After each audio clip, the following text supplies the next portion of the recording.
ప్రతి మనిషికి 7 రకాల రక్షణ భగవంతుడు కొంత ఇస్తాడు, మనం చూసుకోవాలి. 1 తల్లి, 2 తండ్రి, 3 గురువు, 4 విద్య, 5 దాత, 6 రాజు, 7 దైవం. ఇదే 7 రకాల రక్షణ. ముందు తల్లి రక్షణ, అది లేకపోతే అనాథ అయినట్టే లెక్క. తండ్రి ఉన్నా కూడా తల్లి పెంపకం వేరు. సరే ఏదో సర్దుకుంటాం, కనీసం తండ్రి ఉంటే.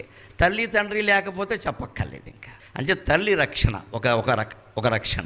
రెండోది తండ్రి. మూడోవాడు గురువు, చదువు చెప్పేటువంటి గురువు. నాలుగోవాడు అతను నేర్చుకున్న విద్య ఆయన బాగా చెప్పాడు, వీడికి రావాలిగా. అంచేత నువ్వు నేర్చుకున్న విద్యే నీకు రక్షణ. తల్లి రక్షణ, తండ్రి 2వ రక్షణ, గురువు 3వ రక్షణ, ఆయన నేర్పిన విద్య 4వ రక్షణ. గురువు ఎంత గొప్పవాడు, ఐన్స్టీన్ లాంటి వాడు మనకు పాఠాలు చెప్పచ్చు. మనం స్టెయిన్లెస్ స్టీల్ పళ్ళెల్లా ఉన్నాం ఇక్కడ. మనకేం వస్తుంది? ఐన్స్టీన్ మా గురువు గారు అని చెప్పుకోవడమే, నీకేమి రాలేదు ఇక్కడ. అంచేత నువ్వు నేర్చుకుంటేనే నీకు వచ్చింది. వశిష్ఠుడి దగ్గర పాఠం చెప్పుకున్నామంటే కుదరదు. పాఠం నీకు వచ్చిందా లేదే చెప్పు. వశిష్ఠుడి దగ్గర చదువుకున్న